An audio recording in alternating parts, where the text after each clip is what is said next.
Platypus et on se retrouve pour une petite vidéo sympa, un petit peu hors contexte, qui n'a pas de rapport avec nos aventures suivies, mais une petite vidéo hors contexte, comme vous l'appréciez peut-être, je ne sais pas, je ne vous ai jamais demandé si vous appréciez les vidéos qui ne sont pas les séries. Donc c'est pour vous présenter, parce que j'en viens tout de suite, je ne vous demande même pas si vous allez bien, je ne dis pas si moi je vais bien. Non, je commence tout de suite, comme ça, et je vous présente une petite vidéo. Évidemment, vous n'êtes pas en train de lire un livre, vous regardez une vidéo. Mais cette vidéo est un peu spéciale, comme je vous l'ai déjà dit, et je vais vous présenter la map que j'ai créée, moi, en compagnie de Robin Béran, donc un ami qui m'a aidé. Donc ensemble, on a construit cette map, ça nous a pris pas mal de temps, même si elle est plutôt petite, mais je voulais vous la présenter, voilà. Donc c'est une map PVP qui s'appelle Infernal Kingdoms, et je vous la montre tout de suite, c'est une opposition entre deux camps. Le camp du mal, le Nether, enfin du mal, vous le prenez comme vous le voulez, et le camp du bien, ou le camp des gens Kevin pour les intimes, en tout cas nous c'est comme ça qu'on l'appelait quand on construisait la map, que voici.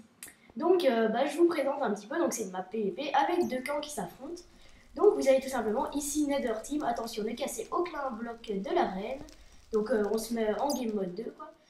Enfin non, on ne peut pas parce qu'il y a des objectifs que je vous expliquerai plus tard, mais on ne peut pas casser de bloc.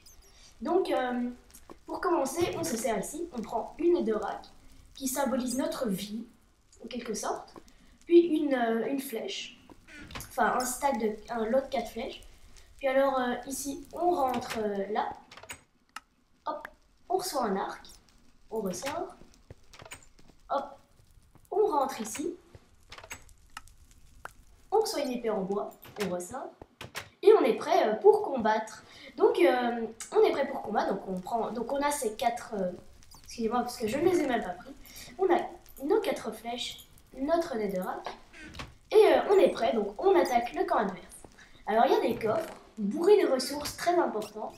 Donc je vais vous les ouvrir pour vous montrer un peu ce qu'il y a dans les coffres. Donc ici, des bottes en or, une canne à pêche, de la nourriture, des morceaux d'armure. Ici, il y a des armes, encore de la nourriture, des boules de neige, de la nourriture, etc. Des potions de temps en temps. Tiens, des petites chauves-souris aussi qui se baladent un peu ici, c'est sympa. Donc ici, encore des potions, une boussole. Et ici, pour terminer, un cake et une meilleure arme.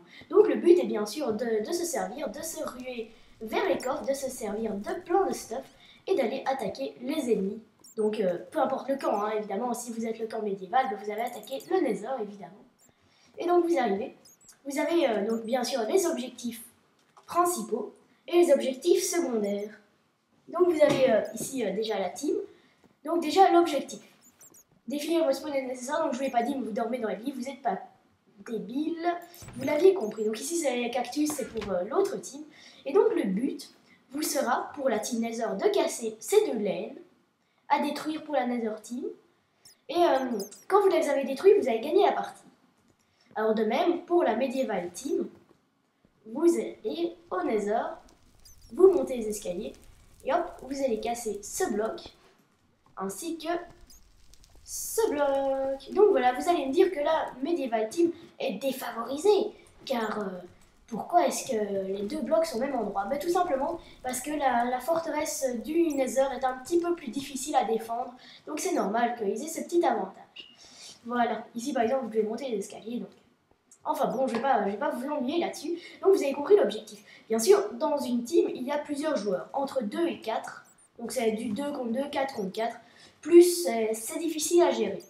Donc, pour déterminer le gagnant, et bien sûr, c'est celui qui a récupéré le plus de cœurs adverses, au moment, enfin de vie adverse, au moment où la partie est finie. Donc bien entendu, on a droit à quelque chose de très important que je vais vous montrer tout de suite.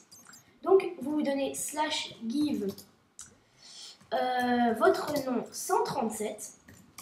Vous avez droit à un command bloc. Donc, le nouveau bloc rajouté par la mise à jour. Donc, vous le prenez.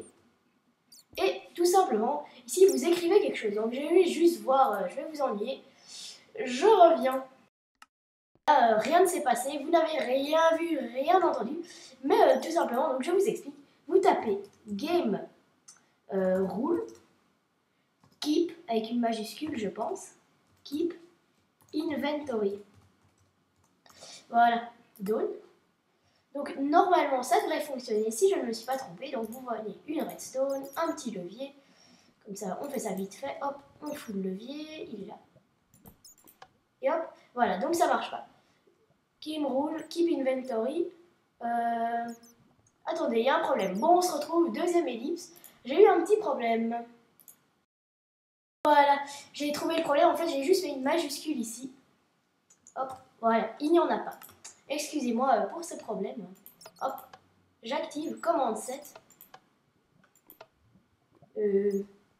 Attendez. Keep inventory. Ah, il n'y a peut-être pas d'espace. Voilà. Bon, je fais que de la merde là, excusez-moi. Voilà. Bon, ça commence à m'ennuyer là. Game rule. Hop. Keep inventory. Voilà. Keep inventory. Bon, j'espère que je ne vais pas vous faire chier plus longtemps avec ça. Bon, vous savez quoi, on va le voir très simplement. Slash kill. Respawn, je ne quitte pas mon inventory.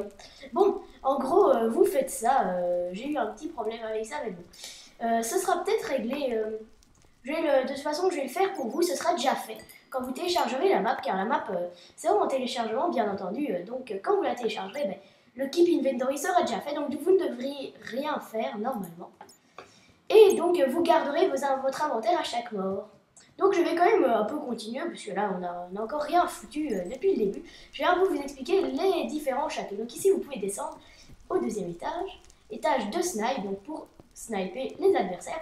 Et ce qui est très intéressant, c'est ce bouton qui permet tout simplement de faire couler une vague d'eau sur les ennemis. Vous pouvez passer par ici, accéder à l'autre côté et hop, envoyer également une autre vague d'eau sur les ennemis pour les repousser. Voilà, ça c'est la petite attaque de la team Nether, donc qui n'est pas extrêmement forte, mais c'est normal vu qu'ils sont un petit peu avantagés, vu que les deux lanes sont à deux endroits différents. La défense de la team médiévale est un petit peu plus puissante, puisque quand vous activez ceci, ouais, attendez, je vais essayer de le faire, hop, regardez, ça ouvre un trou, je vais essayer quand même que vous le voyez, hop, voilà, avec de la lave dedans.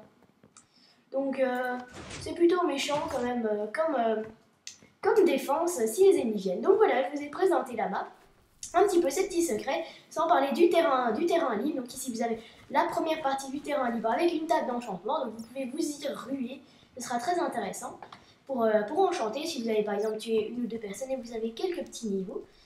Et également, vous avez ici de l'autre côté, à l'opposé, encore du stuff et un ender chest pour ranger vos affaires. Au cas où vous auriez besoin de stocker les choses si votre inventaire est plein, mais ce n'est pas très utile. Et petit clin d'œil juste amusant ici. Voilà, un petit machin ridicule qui fait de la musique juste pour ennuyer les joueurs adverses. Genre vous passez les joueurs adverses, par exemple vous êtes dans la team médiévale, hop, vous balancez ça, hop, vous attaquez et ça leur envoie une musique débile et qui casse la tête, qui casse les oreilles au bout de 2 secondes. Donc, ça peut être marrant, ça peut faire partie de la stratégie si vous êtes sur Skype avec eux par exemple. Donc voilà, ici il y a deux petites voitures. Voilà, donc je vous ai présenté la map aventure. Donc bien sûr il n'y a rien tout autour. C'est une petite map PvP. Donc ici par contre on ne peut pas y accéder, sinon ce sera un peu trop cheaté. Un peu trop cheaté parce que là-bas ils ont les flammes. Par exemple on peut se mettre ici, hop, et commencer à sniper super facilement l'entrée ici. Hop, focus là-bas. Essayez même de soutenir un allié qui est en train de détruire les lanes, ou même de protéger votre entrée, de sauter, hop. Donc voilà, j'espère que cette petite map vous aura plu. Je vous ferai peut-être une vidéo avec un ami dessus. Dessus, il n'y a pas de problème, si ça vous intéresse. Donc j'espère que vous aurez apprécié et que vous téléchargerez la map dans la description, car le but est bien sûr de la télécharger et de vous amuser et vous éclater avec vos amis. Allez ratatiner sur cette map. Et on va essayer de tuer une chauve-souris, qui va être complètement impossible à mon avis.